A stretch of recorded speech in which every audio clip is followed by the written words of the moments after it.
அப்பாடா! ஒரு வழியா பார்த்தோன்னா, எல்லாரும் ஆசைப்பட்டபடியும் பார்த்தோன்னா, இந்த ரோகிணி ஜெயிலுக்கு போக போறாங்க.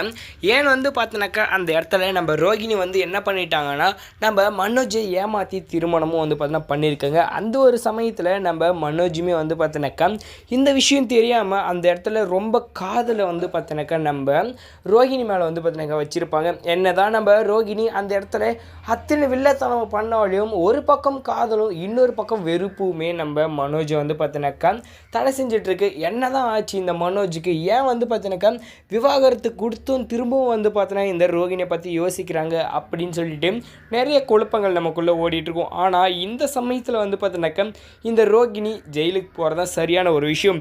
ஏன்னா இவ நம்மளை ஏமாத்துறது மட்டும் இல்லாமல் கோர்ட்லேயுமே பார்த்தீங்கன்னா உண்மையை ஒத்துட்டு இருந்தால் கூட பார்த்தீங்கன்னா நம்ம ஏதாவது மன்னிச்சு விட்டுருக்கலாம். ஆனால் இந்த சமயத்துலையுமே பார்த்தீங்கன்னாக்கா இந்த ரோகிணி என்ன பண்ணியிருக்கான்னா நம்ம மேலே தான் பழியை தூக்கி போட்டது மட்டும் இல்லாமல் நாம் தான் தப்பு அப்படின்றதையும் பார்த்தீங்கன்னா அவள் அந்த இடத்துல சொல்லிட்டான். இதுக்கு மேலேயும் இவளை சும்மா விட்டால் இவ தான் நம்மளை பல பிரச்சனையில் சிக்க வைப்பான்.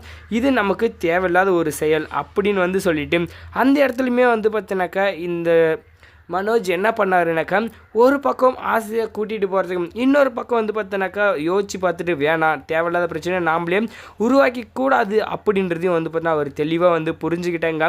என்ன தான் இந்த ரோகிணி இந்த கெட்டது எல்லாமே பண்ணியிருந்தாலும் ஆனால் காதல் என்பதுனாக்கா அவங்க உண்மையாக தான் பண்ணாங்க.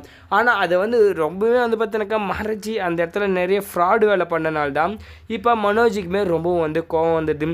இதுக்கு மேலேயும் நம்ம சும்மா விடக்கூடாது, சரியான தண்டனையை பார்த்தோன்னாக்கா இவ்வளோ கொடுத்தே ஆகணும் அப்படின்றதும் அந்த இடத்துல பார்த்தீங்கன்னாக்கா அவர் புரிஞ்சுக்கிட்டாரு.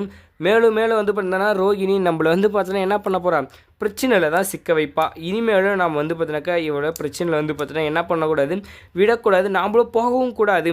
இப்போ இந்த ஜட்ஜ் என்ன சொல்கிறாரோ அதுக்கு நம்ம ஆமா சாமி மட்டும் போட்டுக்கிட்டால் போதும் அப்படின்றத இந்த மனோஜ் தெளிவாக புரிஞ்சுக்கிட்டாங்க. இன்னொரு பக்கம் இந்த விஜய் என்ன பண்ணுறாங்கனாக்கா, எப்பா சாமி கொஞ்ச நேரம் நீ அமைதியாக இருந்தாலே போதும், அந்த இடத்துல நீ தேவையில்லாமல் பார்த்தீங்கன்னாக்கா ஏதாவது பண்ணி நீயா பார்த்தீங்கன்னா பிரச்சனை மாட்டிக்காதுன்றதையும் அவங்க சொல்லியிருப்பாங்க. மேலும் பார்த்தோன்னாக்கா இந்த மனோஜ் என்ன பண்ணாருன்னா இப்போ நம்ம ரோகிணி என்ன சொல்கிறாங்க ஏது பண்ணுறாங்கன்றது அவங்களே பார்த்துட்ருக்காங்க. ஆனால் இந்த டைமில் பார்த்தோன்னாக்கா என்ன பண்ணிட்டாங்கன்னா நம்ம ரோகிணி ஆசையாக திரும்பி பார்ப்பாங்க. நம்ம மனோஜ் பார்த்தோன்னாக்கா சி அப்படின்னு சொல்லிட்டு பார்த்தோன்னா தலையை திருப்பிக்குவார்.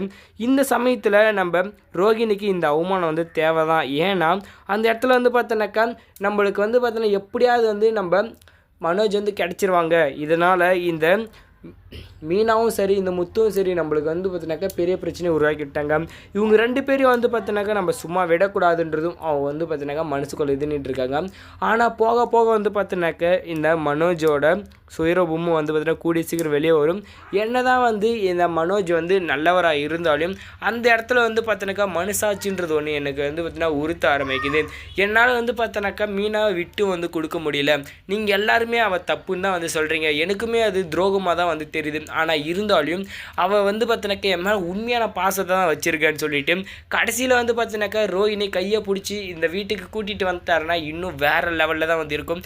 இந்த வீட்டில் இருக்கிறவங்க எல்லோரும் எதிர்த்து அந்த இடத்துல பார்த்தீங்கன்னா என்ன பண்ணுவாங்கனாக்கா நம்ம ரோகிணியுமே பார்த்தீங்கன்னா இந்த மனோஜ் கூட சேர்ந்து வாடுறதுக்கு நிறையா வாய்ப்பு இருக்குது. ஆனால் இன்னொரு பக்கம் பார்த்தீங்கன்னாக்கா இவ பண்ண துரோகங்கள்லாம் பார்த்தீங்கன்னாக்கா நம்ம நினச்சி பார்த்தா இவளை என்ன பண்ணக்கூடாது, பேசுகிறது கூட கொஞ்சம் கூட தோணாது அப்படின்றதே பார்த்தீங்கன்னா அவங்க தெளிவாக புரிஞ்சுப்பாங்க.